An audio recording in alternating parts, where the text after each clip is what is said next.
Assalamualaikum warahmatullahi wabarakatuh. Kembali lagi di channel YouTube kami, yaitu Jodis Jomblo Ideologis.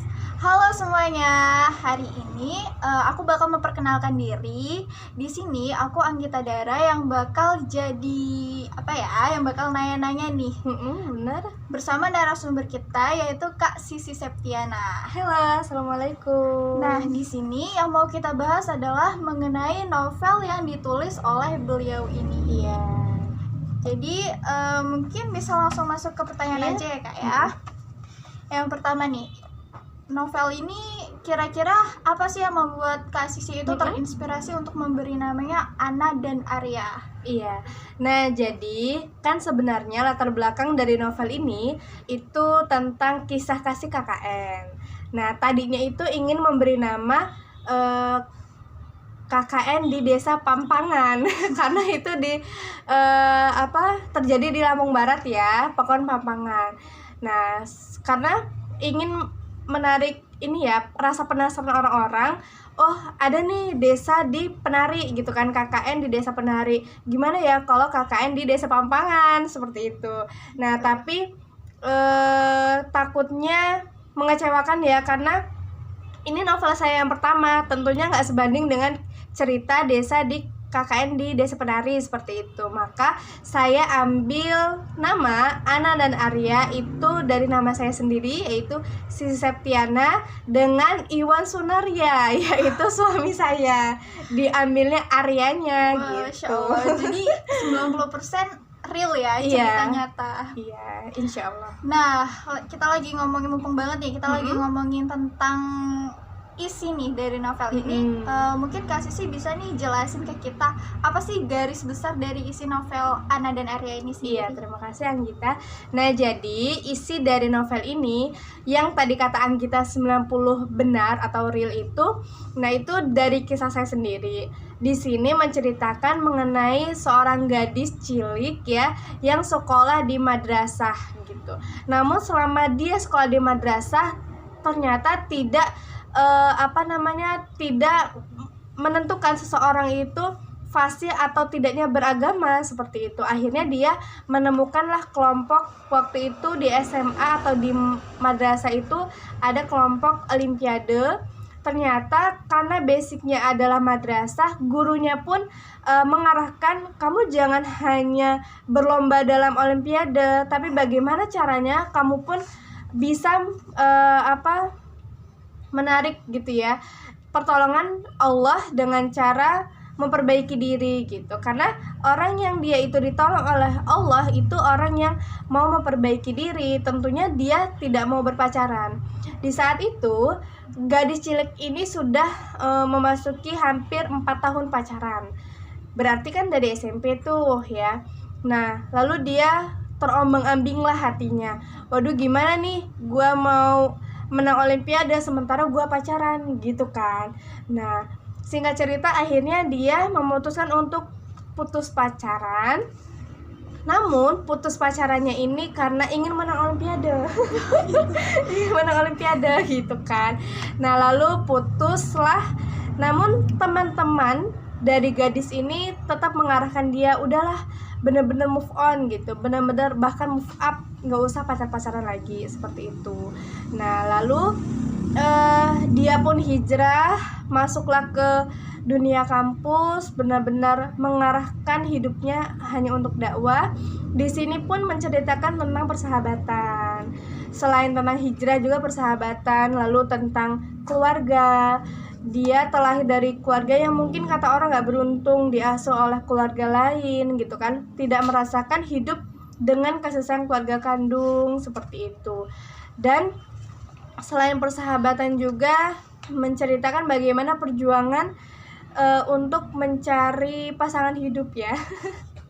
Karena hidup di dunia yang liberal ini gak mudah loh untuk bisa mencucikan cinta gitu kan cinta itu suci. Gimana ya saya itu bisa benar-benar nikah dengan cinta yang suci itu, dan tentunya tidak melalui pacaran. Nah, selanjutnya ada juga dunia ini ya, KKN ya. Jadi saat penulisan buku itu pun sangat gembor sekali kisah dari Desa Penari. Nah, jadi gimana sih dunia KKN itu, ceritanya bagaimana, asiknya gimana, itu pun tercurahkan di novel ini. Dan akhirnya benar-benar bertemu jodoh di desa di mana gadis ini mendapatkan amanah untuk KKN di Lampung Barat. Seperti itu. Masya Allah. Panjang banget ya. Iya. Jadi kisah cintanya seperti abadi gitu. Amin. Novel, ya kan? Iya, insya Allah. Cuman kan ngomong-ngomong nih Kak, berarti kan novel Ana dan Arya ini ditulisnya setelah Kak Sisi menikah ya? Iya. Nah, Kak Sisi sendiri kan berarti udah menjabat sebagai ibu rumah tangga nih. Nah, itu gimana sih Kak? Mungkin Anggita dan teman-teman pengen tahu nih, kok bisa sih ibu rumah tangga yang notabene itu kan kayak pasti sibuk ngurusin anak, ngurusin suami, kok bisa sih sempat untuk menulis novel, bahkan kepikiran untuk menerbitkan novel seperti ini? Iya, terima kasih. Nah, jadi bahkan saat penulisan novel Ana dan Arya itu saya sempat menderita penyakit GERD dan anxiety. GERD anxiety itu penyakit yang banyak orang angkat tangan ya, karena dia penyakit yang menyerang mental gitu. Penyakit mental yang akhirnya dia itu merasa bahwa pokoknya dia itu merasa di alam bawah sadarnya, saya itu nggak sehat, saya itu bakal mati, saya itu udah nggak bisa bahagia, dan banyak banget pikiran negatif yang sulit banget untuk dihilangkan. Bahkan di saat saya menulis novel ini, saya itu seperti mencium bau-bau wangi-wangian yang dalam pikiran saya, aduh itu malaikat maut udah di samping saya gitu. Ya Allah, agak serem ya. Iya deh, jadi ketika sholat pun itu napas udah nggak bisa ya, maksudnya karena pikiran itu sudah benar-benar menyerang ya, pikiran negatifnya. Saat sholat aja itu takut, melihat kalender takut, untuk berkendara takut gitu. Jadi di sini kenapa sih akhirnya menulis novel, padahal itu punya bayi umur 3 bulan ya waktu itu. Anak saya masih umur 3 bulan, benar-benar masih merasakan aduh jalan tuh masih sakit, bekas jahitan dan lain sebagainya. Tapi benar-benar punya suatu ambisi gitu ya untuk menerbitkan novel ini, karena itu pertama support dari guru saya, yaitu Mbak Soleha Suwandi. Dia itu sudah menerbitkan 3 novel gitu. Jadi dia mengarahkan, dia ini ada pembukaan terbit novel secara gratis itu di grup Facebook. Jadi di sosial media itu banyak banget grup penulis. Ketika kita masuk lalu kita daftar, itu peluangnya banyak sekali sebenarnya gitu kan. Nah, jadi dia membimbing saya, Mbak udah saya nyerah, saya udah malas, saya udah gak punya ide. Dia terus memotivasi seperti itu.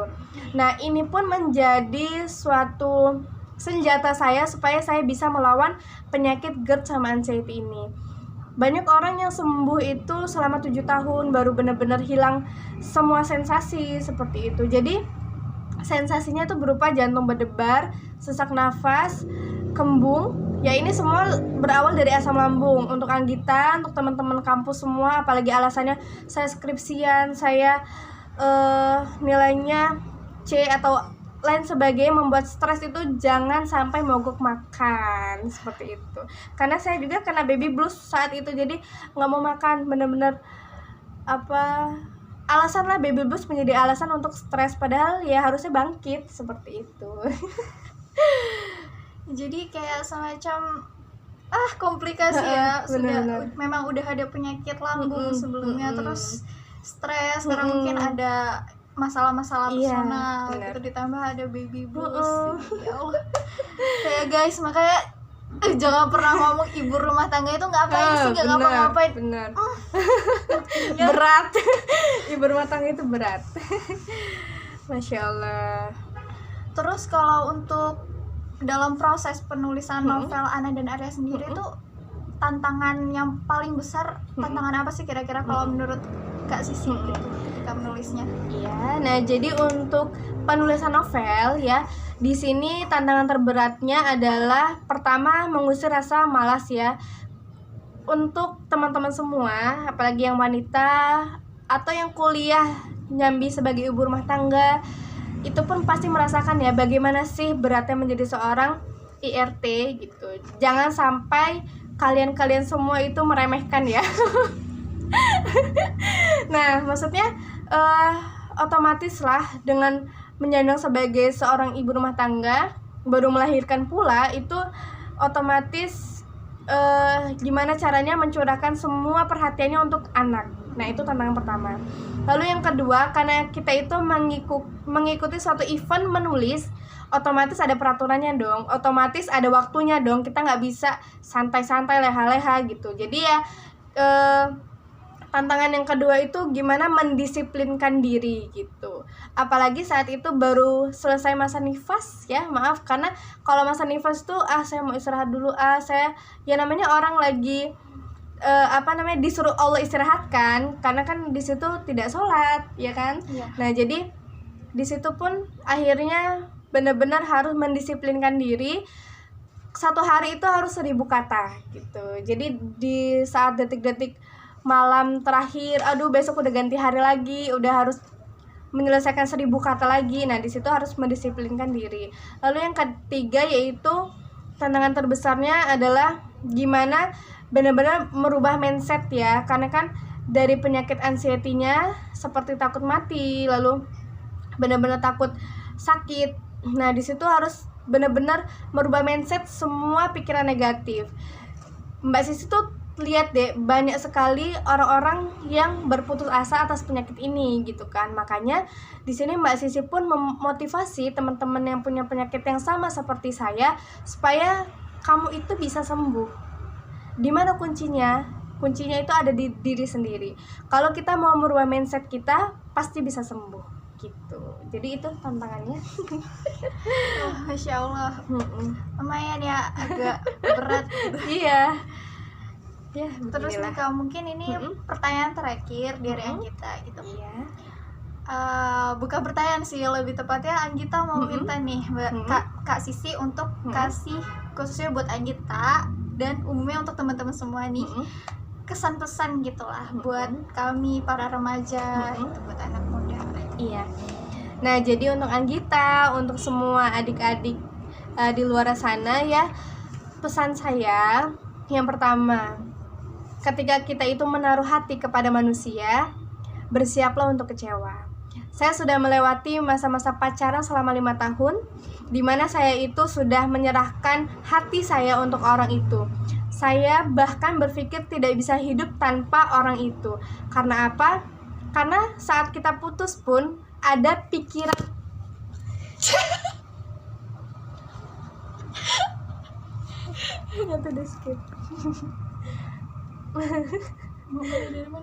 Nah, jadi di saat kita putus pun ada pikiran untuk kayaknya bunuh diri itu lebih baik daripada saya menjomblo, daripada saya tanpa dia.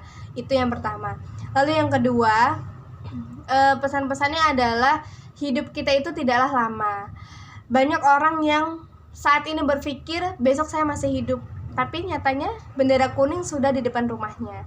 Jadi ketahuilah, ketika kita ragu dengan keimanan kita saat ini, kita ragu, nggak mungkin surga dan neraka itu ada, nggak mungkin benar bahwasanya pacaran itu haram dan lain sebagainya.